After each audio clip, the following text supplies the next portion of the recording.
Salut à tous, c'est Christian du programme Shoryuken. J'espère que vous allez super bien ce matin. Un petit peu enroué, là, il fait quand même un petit peu frais de ce côté. Ce matin, je voulais te parler d'une problématique qui est très récurrente pour les indépendants, c'est le manque de clients. Pourquoi je t'en parle? Parce que encore hier, en rendez-vous téléphonique avec un prospect qui était intéressé par le programme Shoryuken, c'est la problématique qu'il a mise en avant. Donc juste avant ça, je voulais faire un énorme merci, j'ai pas pu le faire tout début de semaine, pour les 250 auditeurs du podcast Petit Patron et Gros Succès. Énorme merci à vous, je pensais pas qu'en 5 épisodes, on serait déjà plus de 250 à écouter ce podcast. Donc c'est cool, merci à tous. Et pour revenir au thème d'aujourd'hui, le manque de clients, je te mettrai en lien dans les commentaires une petite vidéo spécifiquement sur les 5 étapes que je vais te présenter ce matin, qui sont uniquement faites pour travailler sur ce manque de clients qui en fait n'est qu'une conséquence de différents symptômes en fait.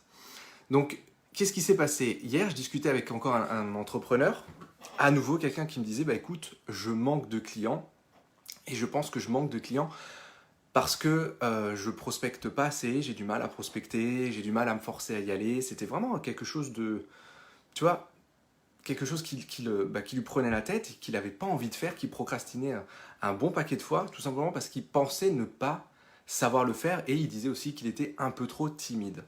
Donc ce manque de clients, bien que de temps en temps il est lié à la quantité, c'est vrai, il est lié aussi souvent à la qualité. C'est-à-dire qu'avant d'avoir un manque de clients en face de toi, de ne pas avoir assez de clients qui travaillent avec toi, tu as un manque de prospects qualifiés. Qu'est-ce que ça veut dire ça? Si tu veux vendre, si tu veux que les gens achètent tes services, achètent tes compétences, il faut les proposer aux bonnes personnes. Jusque-là, ça te paraît évident, on est d'accord. Mais le prospect qualifié, c'est qui?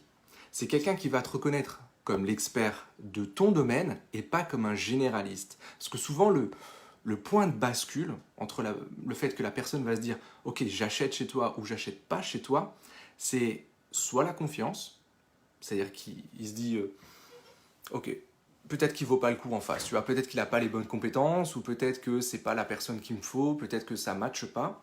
Et c'est rarement le prix. Le prix, c'est toujours un... On parle de rapport qualité-prix, mais c'est surtout un... Comment expliquer ça? C'est le dernier élément. En fait, c'est le dernier élément. Parce que le prix, il est toujours mis en face d'une solution à une problématique. Donc les gens qui te disent c'est trop cher ou qui te disent je pensais pas investir ça, le plus souvent c'est que leur problématique, la douleur que tu résous, elle n'est pas assez valorisée pour eux, tu vois.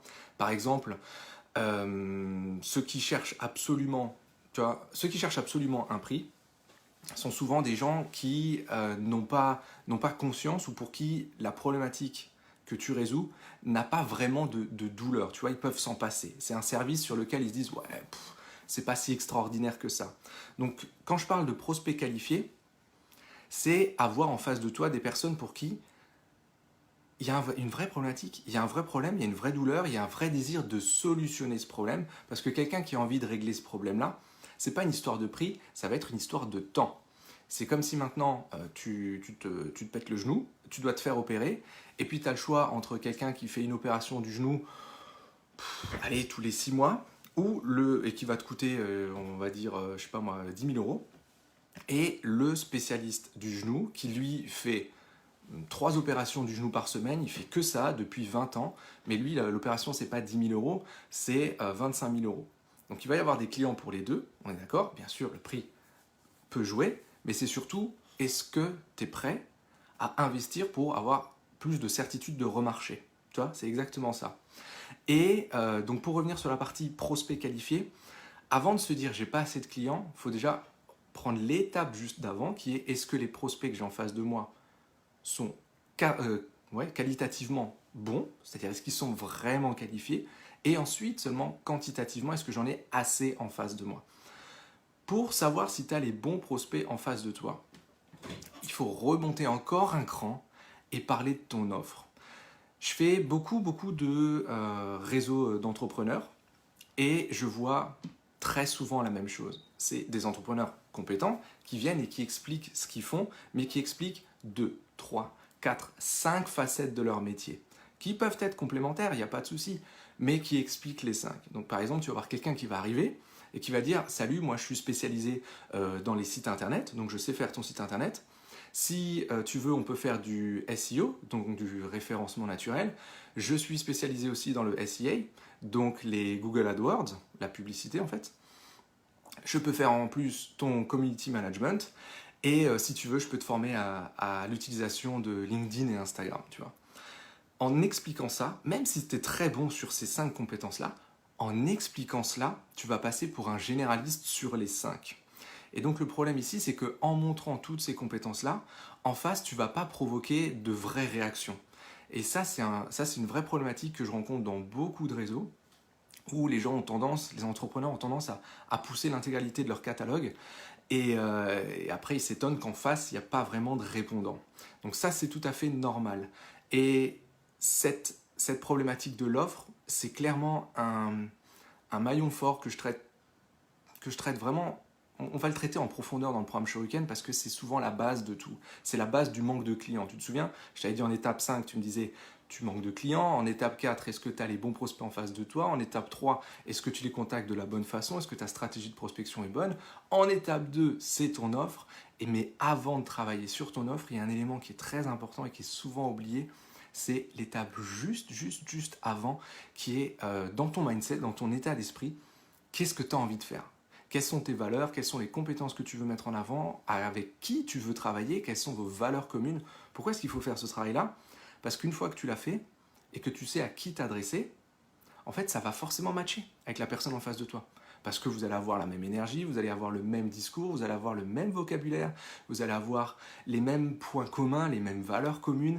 Et à partir de là, toute cette succession des 5 étapes que je te disais, donc d'abord, travailler ses valeurs pour savoir ce que tu veux faire.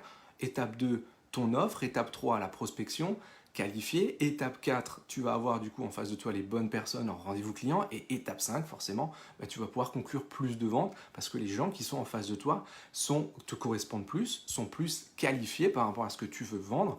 Et surtout, gros avantage, c'est que là, on parlera beaucoup moins de prix.